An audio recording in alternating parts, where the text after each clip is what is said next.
एक बार एक गुरु और शिष्य एक सुनसान जंगल से गुजर रहे थे।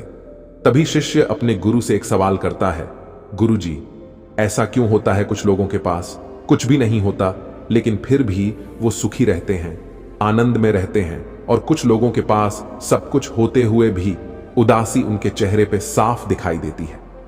गुरु ने एक मुरझाए हुए फूल की तरफ इशारा करते हुए अपने शिष्य से कहा कि ये सोचने की और समझने की बात होती है। अगर ये फूल ये सोचेगा कि मैं कल मुरझा गया था, या फिर ये सोचेगा कि मैं भविष्य में फिर से मुरझा जाऊंगा, तो ये कभी भी खुलकर पूरे तरीके से खिल नहीं पाएगा, अपने सुंदर स्वरूप में यह कभी भी आ नहीं पाएगा और अपनी खुशबू को इस प्रकृति में बिखेर नहीं पाएगा।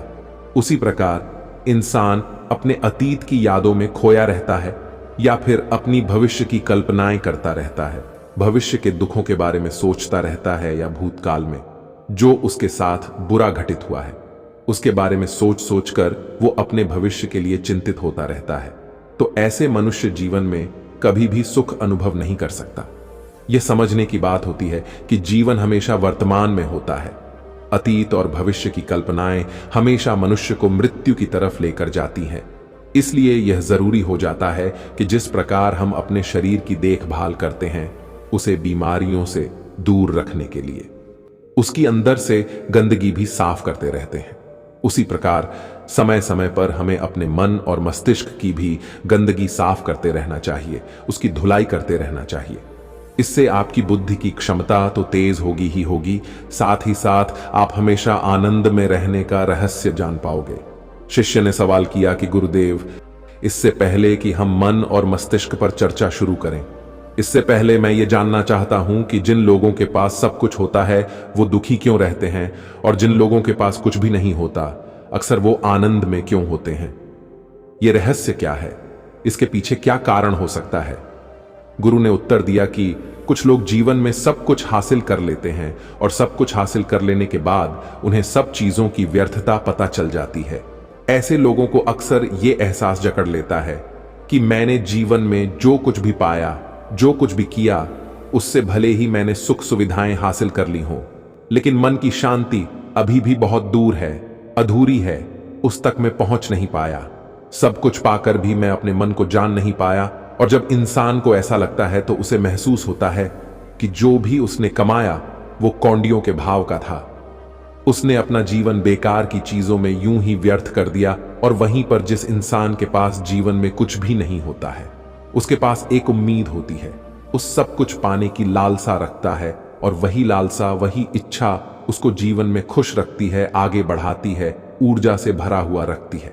गुरु ने अपने हाथ से एक सूखे पेड़ की तरफ इशारा करते हुए कहा कि कभी तो यह पेड़ भी हरा भरा रहा होगा, फलों से लदा हुआ रहा होगा। अनेक प्रकार के पक्षी और जानवर इस पर क्रीड़ाओं करते होंगे, इसके फलों को खाते होंगे। उस समय इस पेड़ को भी यह पता नहीं होगा कि एक दिन तुम सूख जाओगे और तुम्हारी हालत इतनी बदतर हो जाएगी कि तुम किसी को छांव तक नहीं दे पाओगे, तुम्हारे ऊपर पत्ते तक नहीं रह जाएंगे, फल तो दूर की बात रही। उसी प्रकार मनुष्य अपने जीवन की दौड़ में यह भूल जाता है कि जिस दौड़ में वह सबसे आगे निकलने की कोशिश कर रहा है उसका अंतिम चरण तो मृत्यु ही है। काश वो कभी इस दौड़ से अलग हटकर यह देख पाए कि इसका अंतिम चरण तुम्हें कहीं नहीं पहुंचाएगा, कि जिस दौर को वो सबसे आगे निकलकर जीतने के ख्वाब देख रहा है उसका अंतिम चरण मृत्यु ही है। काश वो कभी जीवन की दौड़ में ठहर कर ये देख पाए किसका अंतिम चरण क्या होगा, तो वो उन कामों को तेज आंजलि दे सकता है जो व्यर्थ है, जो बेकार है, और ऐसे कार्यों की तरफ आगे बढ़ सकता है जो उसके जीवन में आनंद पैदा करते हो, जो उसके जीवन को एक नई दिशा देते हो। गुरु ने खुद की तरफ इशारा करते हुए समझाया कि एक योगी वो होता है जो जीवन की दौड़ में ठहर जाता है, जो ये समझ लेता है कि जीवन का अंतिम चरण तो मृत्यु ही है। इसलिए वो जीवन में सुख सुविधाएं हासिल करने की बजाय खुद के मन और मस्तिष्क को एक नए आनंद की तरफ ले जाने का प्रयास करना शुरू कर देता है। शिष्य ने सवाल किया कि गुरुदेव, क्या एक ग्रस्त जीवन में जीने वाला मनुष्य उस आनंद की प्राप्ति नहीं कर सकता, और अगर कर सकता है तो उसे किस प्रकार शुरुआत करनी चाहिए? बिल्कुल कर सकता है, गुरुदेव ने उत्तेजित होकर उत्तर दिया। अगर सभी मनुष्य उस आनंद की प्राप्ति के लिए योगी बनने का निश्चय कर लें तो इससे तो प्रकृति का चलन ही रुक जाएगा।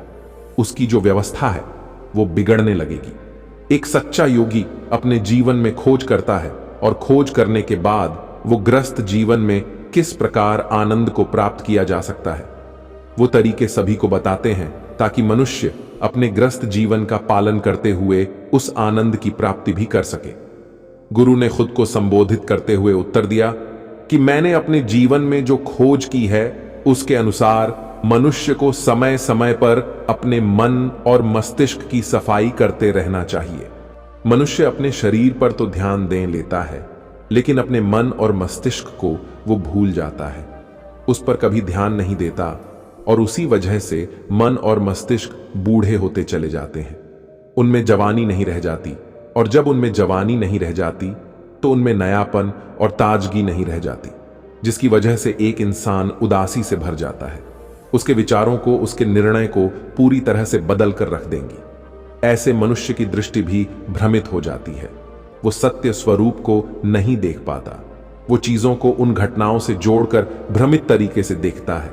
उदाहरण के लिए, अगर किसी बुरी आंखों वाले आदमी ने आपको धोखा दे दिया तो अब जीवन पर्यंत बुरी आंखों वाले आदमी को हमेशा धोखेबाज समझते रहेंगे, उस पर कभी पूर्ण रूप से विश्वास नहीं कर पाएंगे। लेकिन समझने की बात यह होती है कि जिस इंसान ने आपको धोखा दिया वो धोखा आपको बुरी आंखों से नहीं मिला, वो उस इंसान के स्वभाव से मिला। लेकिन उस इंसान के स्वभाव से हमारे दिमाग में उसका एक चित्र छप गया, उसकी एक छवि बन गई और वो छवि दूसरे आदमी से जब हम संपर्क करते हैं तो बीच में एक दीवार की तरह खड़ी हो जाती है और इसी वजह से दो लोगों के बीच संबंध स्थापित नहीं हो पाते। लेकिन समझने की बात यह होती है कि हम जीवन के अनुभवों से भी भ्रमित तरीके से ज्ञान लेते हैं, सही तरीके से उनसे सीख ले ही नहीं पाते। ठीक उसी प्रकार जिस तरह उस बुरी आंखों वाले की आंखें जिम्मेदार नहीं थीं, धोखा देने के लिए उसका स्वभाव जिम्मेदार था। लेकिन मनुष्य अपने अनुभव में उन बुरी आंखों को याद रखेगा, उस स्वभाव को भूल जाएगा। शिष्य अपने गुरु की बातों में इतना खो गया कि उसे चलते चलते जंगल के रास्ते में पड़े हुए कांटे दिखाई नहीं दिए और अचानक उसके पैर में एक कांटा चुभ गया। गुरु ने उसका कांटा बाहर निकालते हुए उससे पूछा, यह कांटा तुम्हारे पैर में क्यों लगा? इसके पीछे तुम किसे जिम्मेदार मानते हो? गुरु ने कहा कि तुम मुझे भी जिम्मेवार मान सकते हो, क्योंकि मैं तुम्हें एक बातें सुना रहा था। क्या तुम खुद को भी जिम्मेवार मान सकते हो कि तुम मेरी बातों में इतना खो गए कि तुम्हारा रास्ते पर ध्यान ही नहीं रहा? क्या तुम इन पेड़ों को जिम्मेदार मान सकते हो जिन्होंने ये कांटे इस रास्ते पर बिछा दिए? शिष्य ने उत्तर दिया कि गुरुदेव, इसमें मैं खुद को ही जिम्मेवार मानता हूं, क्योंकि आप तो अपना काम कर रहे थे और इस पेड़ ने भी अपना काम किया, पर मैं अपना काम पूरे होशपूर्वक नहीं कर पाया। अगर मैं चलने पर ध्यान लगाए रहता, अगर मैं आपकी बातों में पूरी तरह से खो नहीं जाता, तो मुझे यह कांटा कभी नहीं लगता। इसमें पूरी तरह से मेरी ही गलती थी। गुरु ने अपने शिष्य की पीठ थपथपाते हुए आगे कहना शुरू किया कि जो घटनाएं हमारे मन को प्रभावित करती हैं, जरूरी हो जाता है कि उन घटनाओं को हम किसी भी तरह अपने मन से बाहर निकाल दें।